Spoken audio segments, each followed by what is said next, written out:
Welcome to the ArmaniTalks YouTube channel. I'm your host, ArmaniTalks. In this channel, I'm covering communication skills for you to level up your way with words and become much more articulate.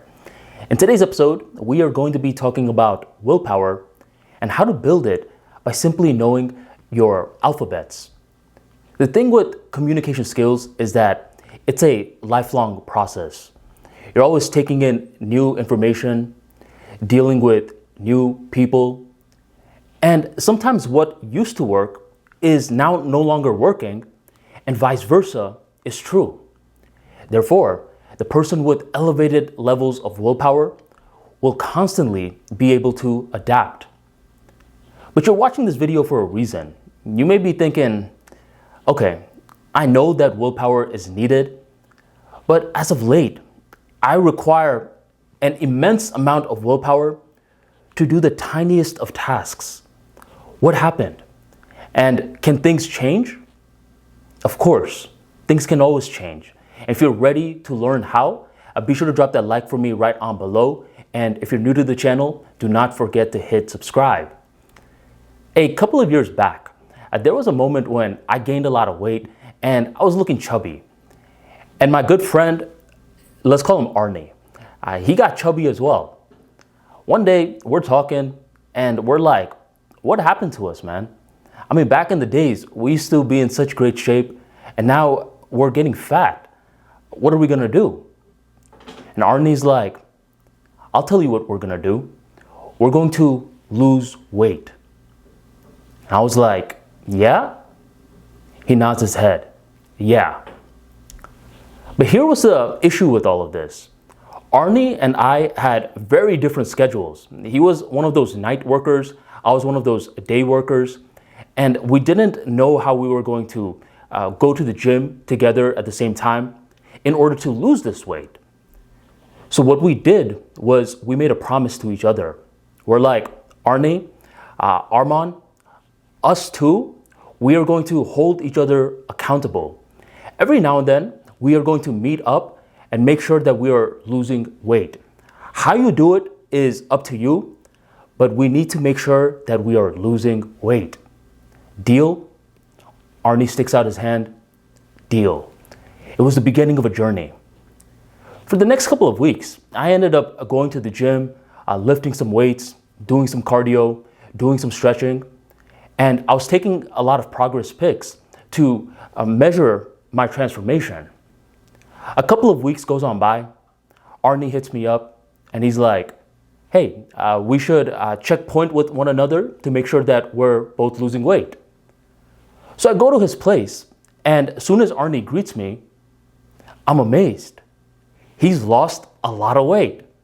And as he looks at me, he's also amazed because I lost a lot of weight. We go inside and we're talking about strategy. I was telling him how I've been going to the gym, working out, being consistent. And I'm like, Arnie, what have you been doing?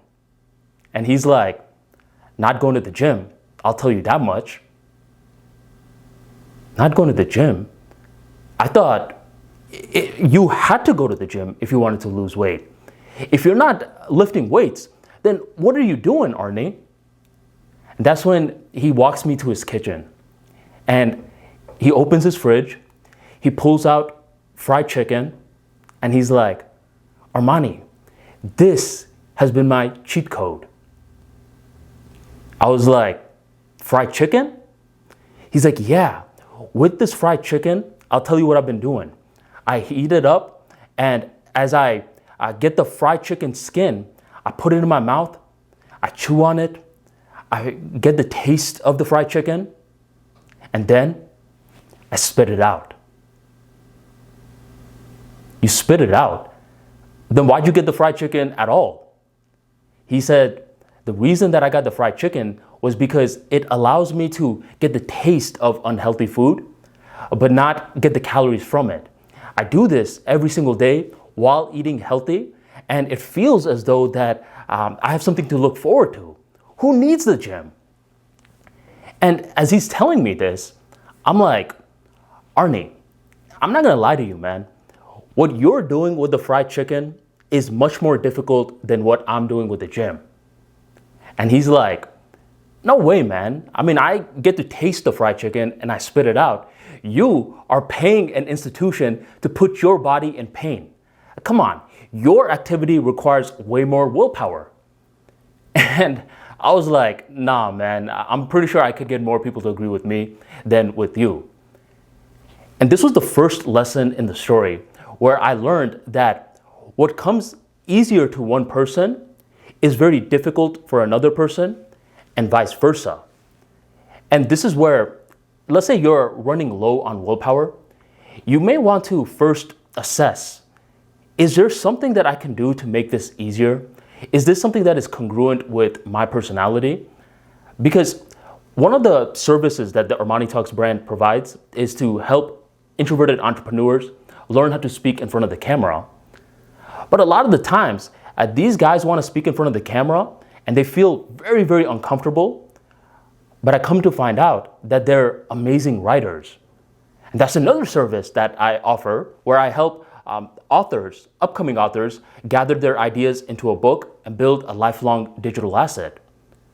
So I tell these entrepreneurs that are struggling with videos, why don't you go from good to great in writing, and then you will have much more confidence to tackle a video format later on in the game.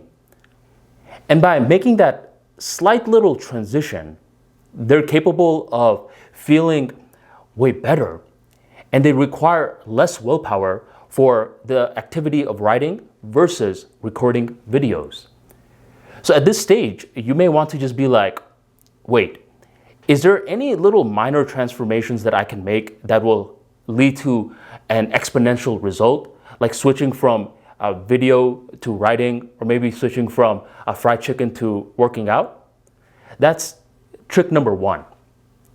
Other times, like after doing the whole assessment thing, you're like, no, I mean, this activity that's draining my willpower so quickly, it's an activity that I have to do.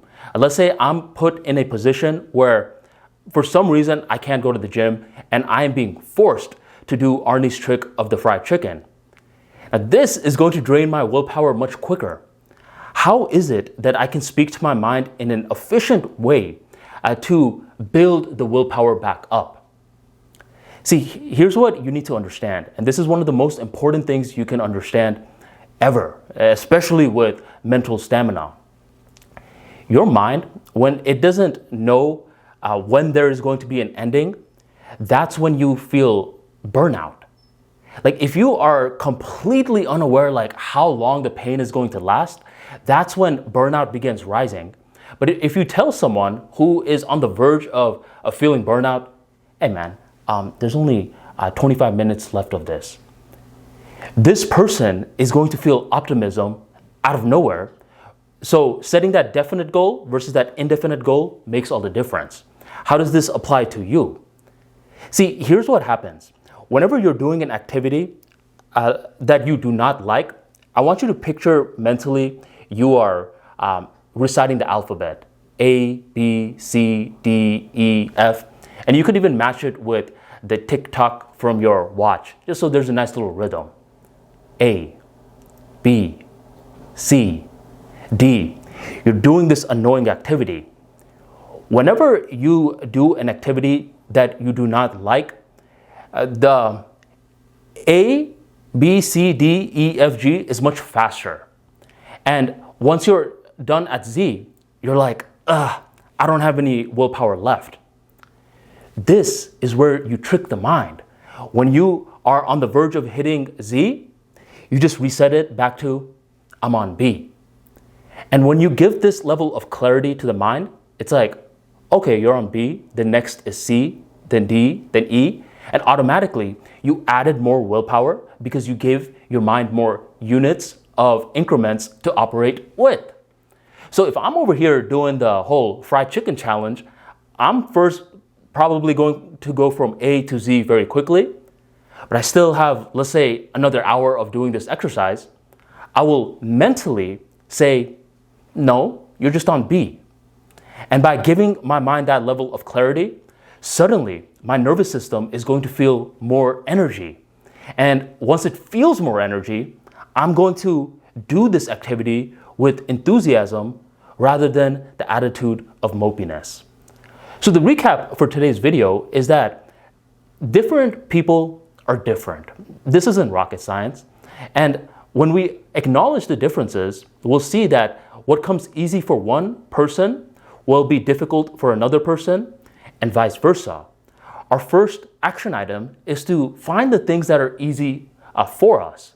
We don't need to make our jobs and lives more difficult for no reason. And once we find the activity that is a part of us, we're congruent with, we're able to execute this activity with ease. But every now and then, there's going to be certain activities that we have to do that we don't want to do. And this is when we can trick the mind by giving it the right units. Whenever we're hitting Z a little too quickly, we just reset the mind back to one of the earlier letters, which allows the mind to be like, okay, at least you're giving me some trajectory of when the willpower can be exhausted up until. So use the alphabets towards your favor and you will never run out of willpower again. Did you learn a thing or two in today's episode? If you did, then you definitely want to check out my book, Level Up Mentality, a guide to re-engineer your mindset for confidence. In this book, you're going to learn how to speak to your subconscious mind. You're going to understand the value of having a strong willpower, how to concentrate much more effectively, the benefits of recording and chronicling your progress, and many more other topics that is practical. It has this level of poetry to it, so you don't feel bored, you feel excited, and you can get through this reading rather quickly and efficiently. To check out the Level Up Mentality, be sure to check out the links in the description box and the pinned comment right on below, or go on ArmaniTalks.com and grab your copy today. Thank you very much for joining the Armani Talks YouTube channel, and I'll catch you next time.